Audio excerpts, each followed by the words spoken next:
Um, I'm going to record a video here about characters. My previous video was about the sort of overview of the Tall Tales mechanics. I just want to say I'm a very new YouTuber, and I just had that classic YouTube experience of testing my stuff, then recording a video for 20 minutes, and then realizing there was no sound. So Uh, yeah, this video might be a little bit more kind of rushed because I'm trying to re-record a video I just did, but hopefully it'll be a little bit smoother in delivery. Um, so I'll just dive into it. Essentially, this video I wanted to concentrate on talking a little bit more about the character space that you can see here. This is my 3D printed table with the actual game I was talking about above here, and then I put my character down below. Again, I'm playing solo. So I just want to walk you through the components that are part of the character space. Um, as a warning, I'm going to talk about some mechanics here. I'll mention things like stand up and stand off and various other things where it may not make a lot of sense until we actually go through a battle. But I'm going to do this part of explaining the setup down here, and then we can do a battle, and a lot of things will probably make more sense. But to start with, your two main stats as a character are your HP and your EP. They're tracked here and here. Your HP is tracked with your character card. So you have one of these health trackers. And as you can see right here, I'm currently at a health of 6. This is my character, Lafleur Noir, and the professor. Um, So with these health trackers, it's just a cute little thing. I didn't mention this before, but like you can choose different health trackers that have different sort of, um, you know, energy. Some of them are very goofy. This one is a little bit more serious. So I'm at 6. In starting Tall Tales, you start with a max of 5 HP and EP, energy points. The reason I'm at 6 is because I upgraded 3 things at the start of the campaign. You start with 20 progress points, so I spent them here on 3 things. I spent them on raising my max HP to 6, which costs 4. Then I purchased 2 things of LaFleur's special abilities. I purchased vampire passive abilities for 8, and I purchased this other ability called De l'Ombre for 8, so that's 20. I'll show you what those are in a second. I just wanted to show you those are the things I chose. There's all kinds of stuff you can raise on here. You can raise your health, your energy, your hand size, your stash size, your passive space size. I didn't even know I had a passive space size. I better check that out. And then there's the specific skills for all these different folks. So going back to the layout, we talked about the health tracker with my character card on front. I can use this opportunity to read you LaFleur's little backstory since this is my character.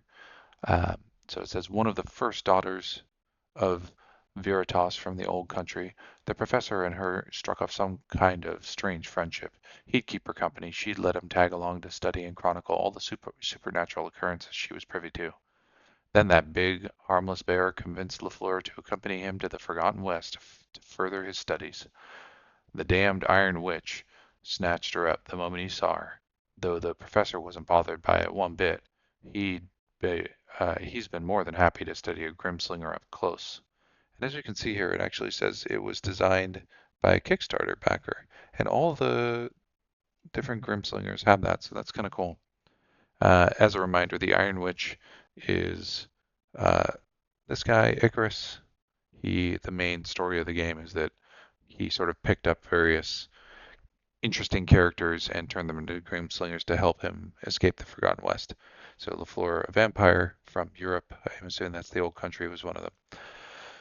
Okay, so we have the HP, then we have our HP here, which is tracked by this. You might be wondering, was this little robot dude or person here? So similarly tracked, you can see I have 5 EP at the moment. There's my robot. The robots are called Anima.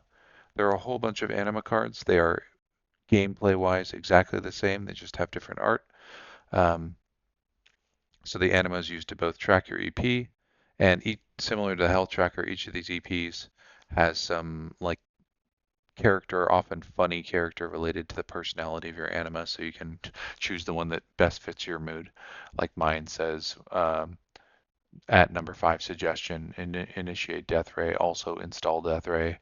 Um, number 1 is warning, energy critical, master must win now. They're just cute little things. The anima has the anima character, they're all the same, has 3 different abilities on the anima card that are important to remember. One is reload, which allows you to put 4 discarded cards back in your hand for a cost of 3 EP. Purge, which you discard up to 2 spells to gain 1 EP each. And then on the back of the card is Surge. So if you use the Surge ability, which requires you to deactivate 3 spells to use it. This is not focusing.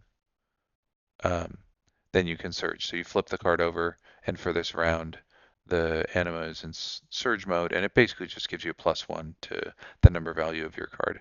There's some text here that talks about the face-off. You can ignore that. That's earlier rules for the core game, which have been superseded in Northern Territory. So yeah, I have 5 EP. My max is 5, as I mentioned. I haven't raised this. So you use EP to power different abilities and for things like reloading cards into your hand. So those are the 3 anima abilities, and again, I'll explain them more when we actually do a combat. Um, then every one of the Northern Territory characters, aside from having their own sort of special abilities, has a mechanic associated with them.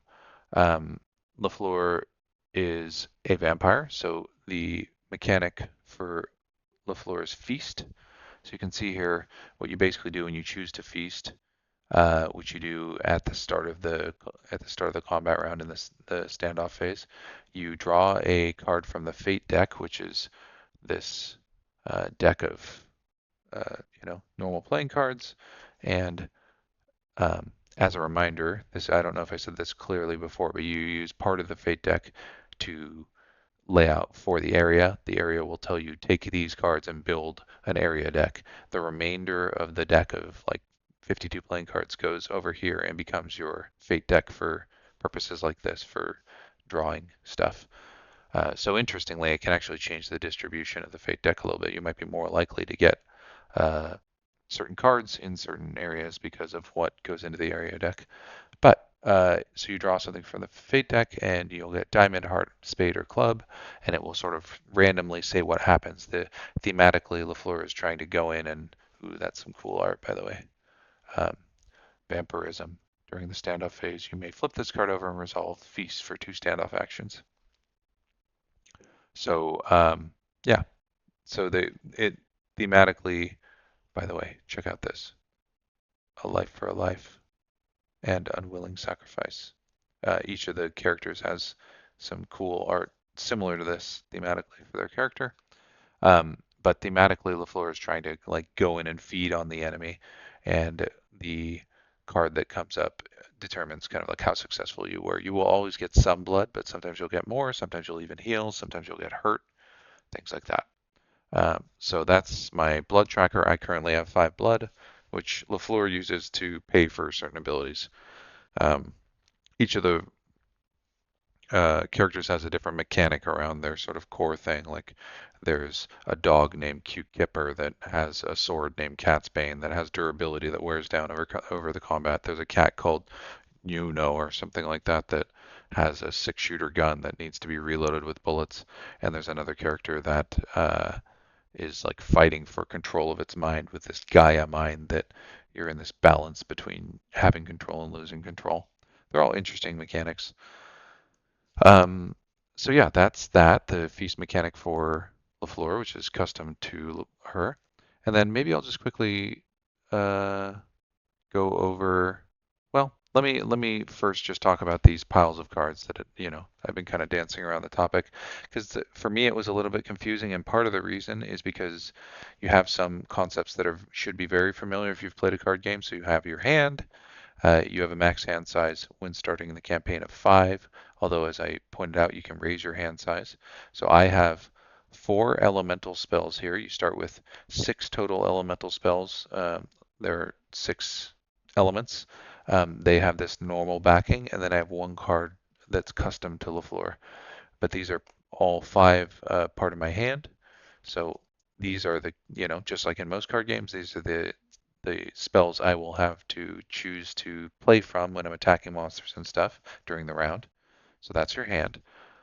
And then you have your discard pile, which, that should be pretty standard for most people. If you play a card and it gets used, then it goes down into your discard pile. It can't be used anymore. Other things might force you to discard and put here.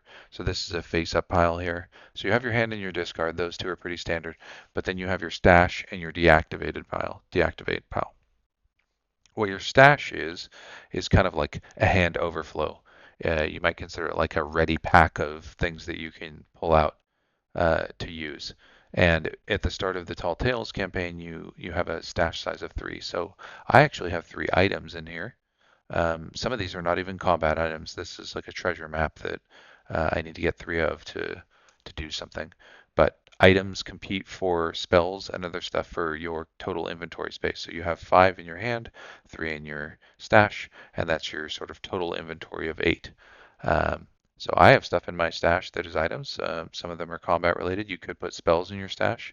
There's the ability to sort of, at certain points during the combat, swap cards from your hand to your stash. So it's sort of an interesting mechanic if you can put like stuff in your hand that you think you want to use, stuff in your stash that maybe you'll need, or is more situational. And then if you start to realize something is happening, you can swap stuff from your stash as needed into your hand. So that's what the stash does. As I mentioned, 3 cards for the stash, 5 for the hand. So what is the deactivate pile? And it has it distinguished from the discard pile. This was originally kind of confusing for me. The deactivate pile, first of all, it's face down. That has no mechanical effect, at least in Tall Tales. It's just um, to distinguish between the two. Deactivated cards, nothing normally goes into deactivated cards through like normal play.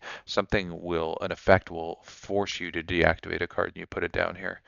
And basically, I'll explain more about this when we actually have examples in combat, but discarded cards come back to your hand through primarily through the reload mechanic that I just highlighted, where you can pull 4 discarded cards back into your hand for 3 EP, which is kind of a lot. I mean, I have 5 EP total, but there is another ability that you can use in the standoff, meaning at the start of the turn, to return, I think it's 6 deactivated cards, called reactivate. So it's similar. You spend 3 EP to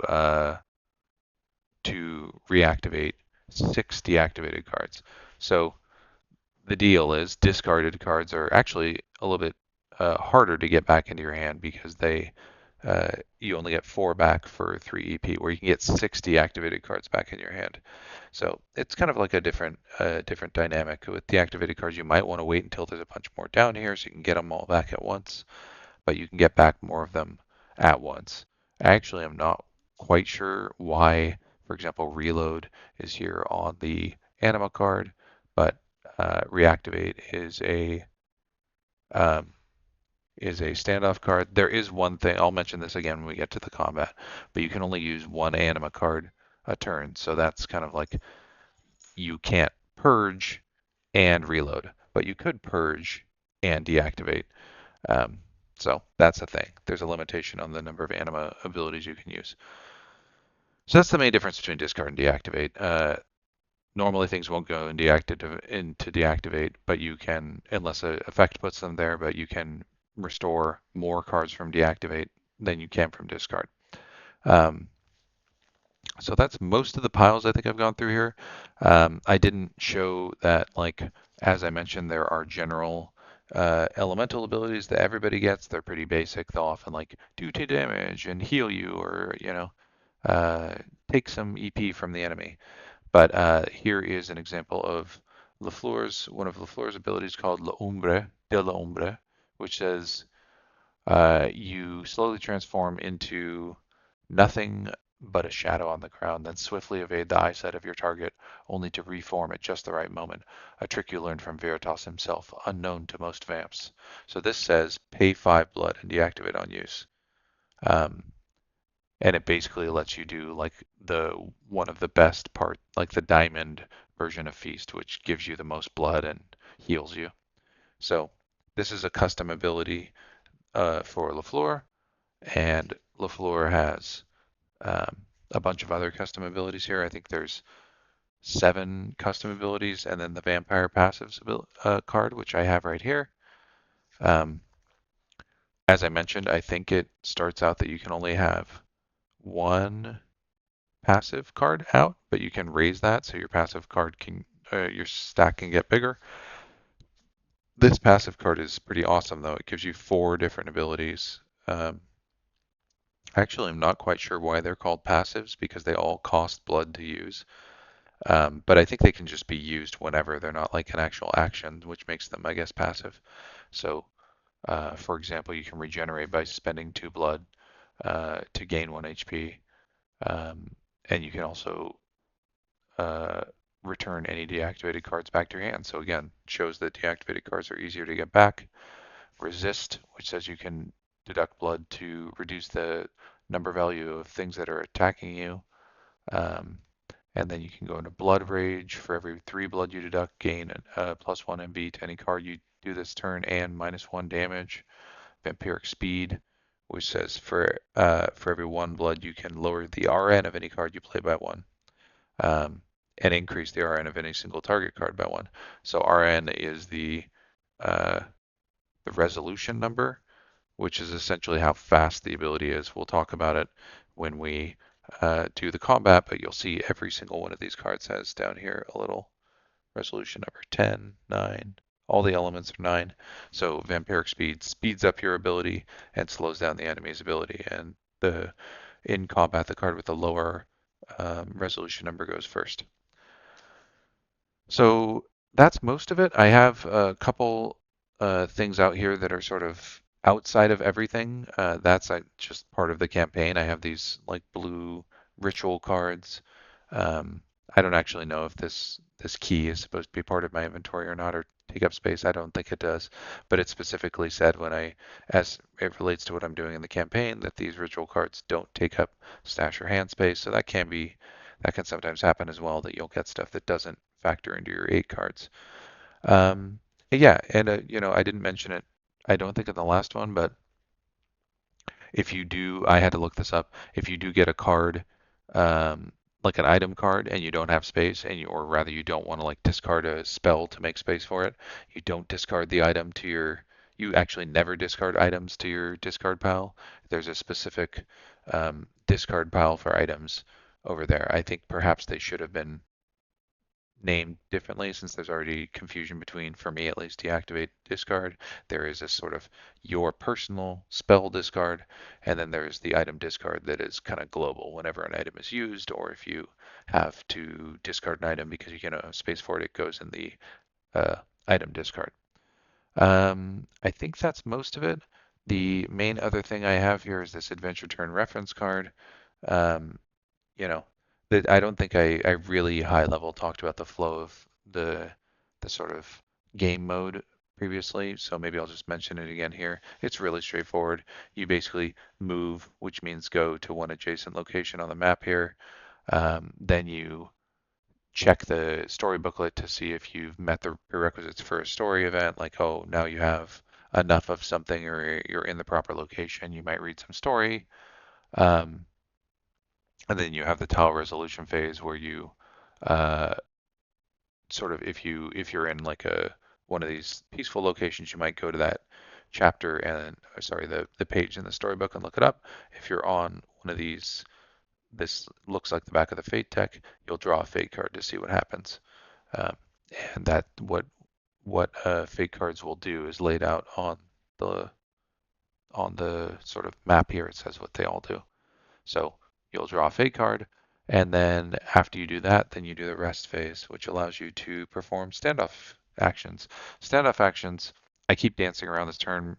We'll describe them in a little bit more detail in the uh, battle phase. But standoff actions are basically general actions that you can use to kind of reorganize your stash or um, you know, uh, do various administrative stuff to that you would do at the start of the round in combat, but in the Tall Tale version, you can just kind of do a couple standoff actions uh, at the end of your turn.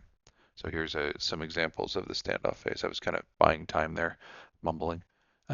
So you can, for example, sacrifice health. You can exchange HP for EP at a ratio of 1 to 1. You can play and resolve a standoff type action card, such as a skill or an item. You can use an anima ability, such as reload, purge, or surge. You can use some of your Grimslinger abilities, so like some of my passive or um, yeah, some of my passives. So that was actually an incorrect statement I made earlier that you can use these LaFleur abilities at any point. They are standoff actions. So you would have to uh, use these during the standoff phase. The feast ability is also a standoff action. You can scavenge, which doesn't relate to the Tall Tales thing, or you can reactivate, as I mentioned, spend 3 EP to return 6 deactivated cards. So, yeah, that I just wanted to give a summary of what some of the standoff actions were. And yeah, I think that's pretty much where I'll stop for now. I think I've explained everything. Oh, I wanted to just quickly show off a couple of the other Grimslingers. I already mentioned 4 that were in the box. There's also Henrietta here, who is a witchcraft chicken who can turn into a crow mage, has a bunch of witchcraft cards. And what's interesting is a lot of the Grimslingers from the base game had no abilities because abilities came in during Northern Territory. So there's all these just kind of like portraits and little narratives of different Grimslingers. If you want to play with any of the basic Grimslingers, you can use the witchcraft cards sort of as a generic set of abilities for um, the other Grimslingers. So there's Henrietta, then there's Red, who is a red panda, who has a trash panda ability, and then a bunch of ability cards here. So Red is another one. And then I just wanted to quickly show some of the base Grimslingers. So they all have a name and a little bit of backstory. But like I mentioned, they were designed for the core game before abilities existed. So there's a bunch of sort of generic, or they're not generic. They all have backstories, but normal people that were turned into Grimslingers, you can actually play as Icarus the Iron Witch. It doesn't have any mechanical effect. It's just kind of like a fun thing. And then this is another one, Lord Briar. So these are again, they have no abilities, but you can use witchcraft along with them. Um, So yeah, I think that's pretty much where I'll stop this video now. The next video I'll do is a battle. I'm actually about to fight a nude Tor, a nude Minotaur. Um, yeah, I've been waiting. I'm kind of like right at that battle in the campaign. So my next video will be just playing through that and seeing how it goes. But until then, I'll talk to y'all later.